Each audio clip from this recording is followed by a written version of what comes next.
Here we go with the March wrap up for Harcourts Auctions. I'm talking about white label. I'm giving you all the numbers on the appointments that we did, both agent, seller appointments, talking about the average sale prices and a few different scenarios that have popped up. But hopefully this gives you a good understanding and a grasp of what's going on out there. Thanks so much.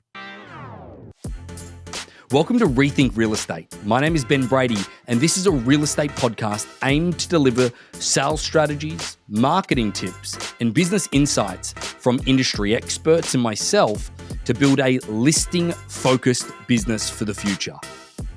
Let's get into it.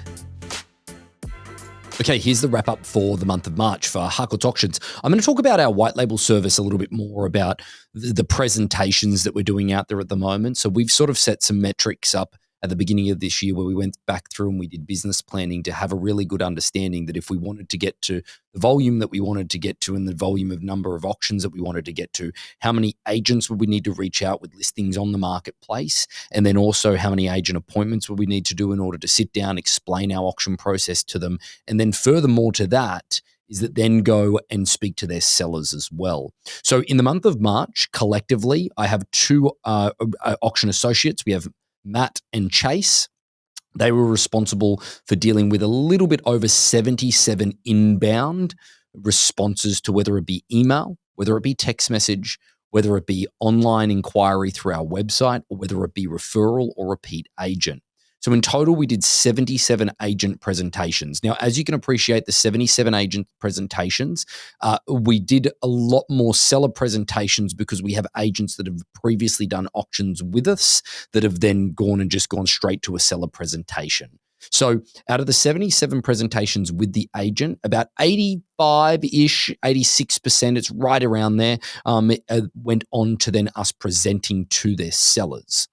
Now, out of the total number, including agent to seller presentations and then just general seller presentations where the agent has introduced us because they've previously done an auction, we did a total of 140 presentations in the month of March. Now, that is a lot. How many of those presentations, when you take it to the sellers, are actually coming on board? Now, 10% of those immediately people hear it, they don't like the idea of auction.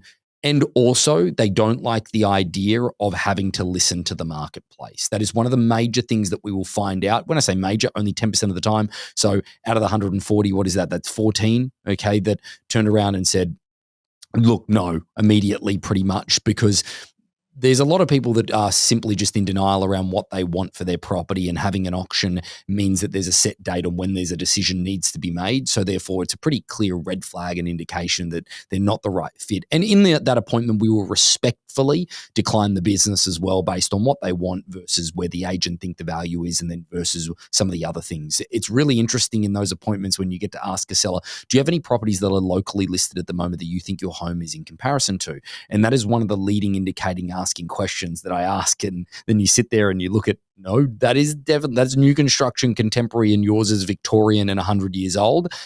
Definitely not a parallel in any way, shape, or form. Now, I don't say that, of course. It's just giving us a very clear understanding. Then the other assessment of that, about 30% of those, we turn around and we say no based on the agent's lack of engagement, lack of understanding of the process, lack of experience, or delusions of grandeur of us simply taking over the listing completely and doing their job and them getting paid more than us. It's just not going to work out in that sense. A lot of agents will do this and present it to their clients because their clients will say yes, but we've got to identify very early on that we're probably going to be carrying their water, so to speak. Now, that happens sometimes. A few of them slip through the gaps that then you deal with them from a clerical and administration perspective. It's great. Get the property live as an auction, then they vanish into vapor. And then out of the others, so, immediately 40% of those, go to the wayside. But then out of the remainder where we haven't identified that they're not going to be a good fit, even though it might be a great listing for us or whatever it is, it's really down to the seller and the agent first and foremost, regardless of whether it's property type or price point. And then out of all of those, we bat at a little bit above 90% of people will say yes and move forward with us. Now, whether that be immediately or whether that be in a few weeks' time, a lot of people, and we thought about this, we looked at our listing numbers for the month of March, and I went through this with Chase just this morning, so I'm fresh on that. Out of all the listings that we went live with as auctions in the month of March for Chase, there was a more than a 3-month lead up from the agent presentation to then getting a seller presentation and then the seller saying yes. Most of the time we come in with probably about, I would say it would be an average of about 2 weeks lead up where the seller will hear about it, the agent will hear about it, they like it, they're like, yes, this is a very logical opportunity, but then they try and sort of extend it out a little bit further to say, no, well, we've got some lingering interest that might come to fruition. They're holding out for that little bit of essence of hope. And then when they finally, realize that that's not going to come together and there's no urgency there, then they will move into the auction process. So there is a little bit of a delay in that sense. So it's really interesting to go through and certainly understand that. So out of it, 77 agent presentations, we did 140 seller presentations, and main areas where we're doing a great deal of business at the moment. As you can appreciate, the number one listing state for us in the month of March was Florida. Southern Florida marketplace, it is definitely going through a change. There's no doubt about it. Absolutely no doubt about it at all. Second largest market for us in the month of March was Colorado. Third largest was California. It's always going to be that, with Southern California and Northern California performing as well as what they do for us. But interesting to understand that this is the first time ever that both Northern and Southern California have been overtaken by 2 states. It has been overtaken in the past, and we had 1 month where Tennessee was the absolute number one. But that being said, is that it's interesting to note the Florida marketplace. But as you can appreciate, the trend of our business goes in the direction where listings are tougher to sell. The average sale price, the average list price from a property that we converted from traditional to auction, and traditional conversion over to auction was in excess of 96% of the listings that came on. And we quite often we prefer it that way, to be honest with you, because people need to go through process of elimination at the moment. We still believe that if they transition to an auction within 60 days, they still haven't seen enough of the marketplace to understand that their expectations are too high, and they really fight the feedback that comes to them.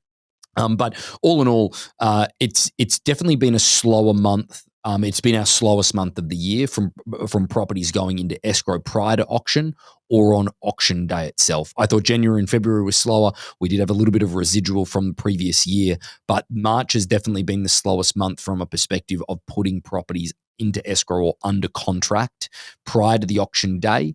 The transition into that, obviously, our inventory is the highest I've ever had.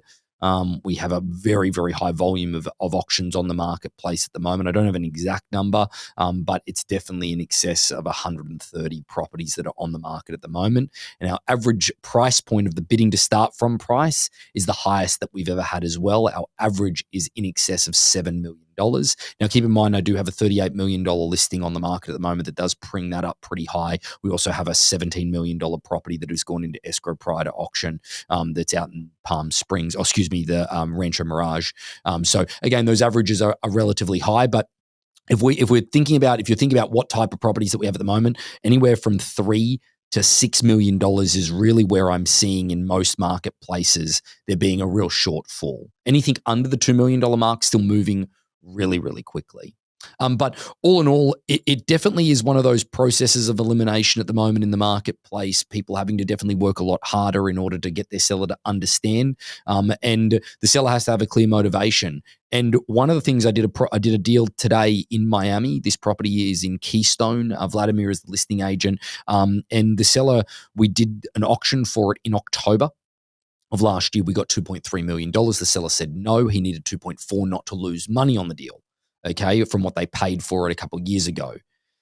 They put it back on the marketplace, traditionally put it back on the marketplace at $2.5 million, had nobody make any offers whatsoever. They then put it back on the marketplace with us as an auction in February. Auction date is, the auction date is the 3rd of April, sorry. So we put it on the marketplace at the end of February, and the auction date is the 3rd of April. And we bid bidding to start from at 1.9. Again, same bidding to start from as October. We managed to get him to $2.3 million again, and this time he did accept it.